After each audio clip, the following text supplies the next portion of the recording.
चीज से मैं आप लोगों के सामने कुछ प्रस्तुत करने जा रही हूँ। बेटी के सपने पिता के कंधों पर सजते हैं, उसकी खुशियों के लिए वो हर दर्द सहते हैं। उनका ये प्यार ना कोई कहानी है, बेटी और पिता का रिश्ता तो खुदा की मेहरबानी है, तो खुदा की मेहरबानी है। एक पिता के लिए उसकी बेटी किसी परी से कम नहीं होती, इसलिए ये आजकल बहुत ट्रेंड पे चला है कि देखो पापा की परी आ रही है। लेकिन ये शब्द बोलने वाले ये नहीं जानते कि इस पापा की परी के पीछे कितना प्यार भरा रिश्ता और कितना टूट भरा रिश्ता जुड़ा हुआ है। एक बेटी सबके बारे में सुन सकती है, लेकिन कभी अपने पापा के बारे में कभी कुछ गलत नहीं सुन सकती। हाँ, आजकल भी कुछ लड़कियां हैं ऐसी जो अपने पापा के सामने कुछ भी बोलने से या उनके सामने जाने से डरती है, मगर मेरा मानो तो पापा से अच्छा दोस्त कोई हो ही नहीं सकता इस दुनिया में। जिस घर में भाई बहन होते हैं उस घर में लड़ाई होना तो एकदम जरूरी है, उस घर में लड़ाई ना हो ऐसा हो ही नहीं सकता। बट जब भी एक भाई बहन में लड़ाई होता है वो बहन हमेशा अपने पापा के पास जाएगी, वो बहन हमेशा अपने पापा के पास जाएगी और वो पापा भी हमेशा अपनी बेटी का ही पक्ष लेंगे। और ये जो है ना, मैं कुछ बना चढ़ा के नहीं बोल रही, एकदम सच्ची घटना है, क्योंकि मेरा भी एक भाई है। जब भी मेरा उसके साथ लड़ाई होता है वो हमेशा अपने पापा के पास जाता है। पापा साथ तक ये बोल दिया आपको, पापा साथ तक वो बोल दिया आपको। गलती मेरा रहता है, फिर भी मेरे पापा जो है मेरे भाई को भी डांटते हैं। और इस बात से मैं कभी कभी गुस्सा होकर मेरी मम्मी पापा को बोलती भी है, कभी अपनी बेटी को भी तो कुछ बोल लिया कीजिए, लेकिन मेरे पापा कभी भी। हाँ, मम्मी को दिखाने के लिए कभी कभी मेरे को बोल देंगे, लेकिन फिर नॉर्मल हो जाता है। एक पिता ना बहुत प्यार से अपनी बेटी को पालता है, उसके हर एक शौक को पूरा करता है। फिर एक समय ऐसा आता है कि उसकी बेटी उसकी जान से दूर कर दिया जाता है। जब उसकी विदाई होती है ना, तो सबसे ज्यादा उसका पिता रोता है, क्योंकि अब उसके काम से घर पे लौट के आने का कोई ये पूछने वाला नहीं होगा, पापा पानी पीजिएगा, थक गए होंगे ना, रुकिए खाना लगाते हैं।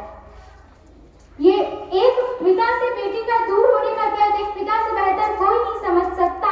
और लोग कहते हैं कि लड़कियों की जिंदगी बहुत आसान होती है, उनका दिल बहुत कमजोर होता है। तो सुनिए जरा, जिस घर में उसका बचपन बीता, जिस घर में वो छोटी सी बड़ी हुई, एक पल में सब कुछ छोड़कर दूसरे घर चली जाती है, क्या यही लड़कियों की जिंदगी आसान होती है? पापा आज ये चाहिए, पापा आज वो चाहिए, अब ये सुनने वाला वहाँ कोई नहीं होगा।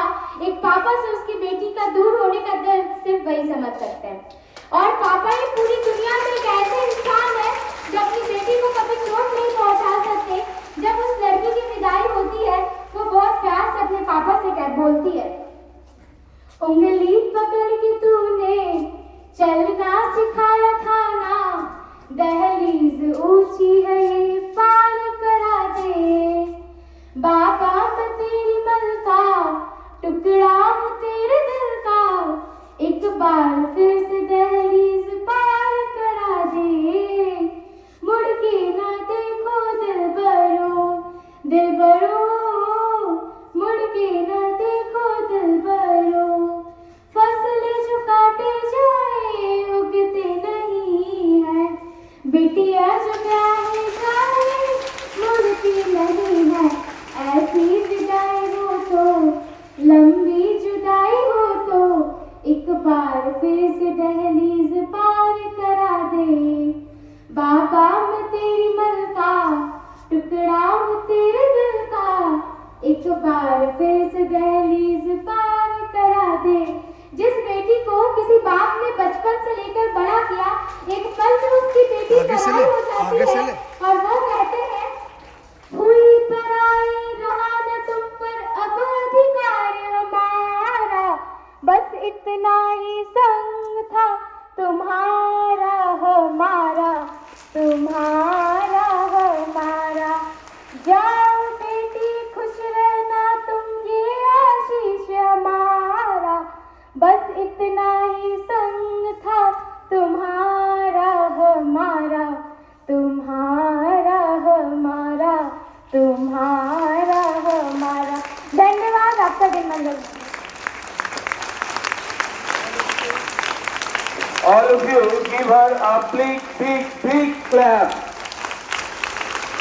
अक्सर हम लोग माँ के विषय में सुनते हैं, लेकिन आज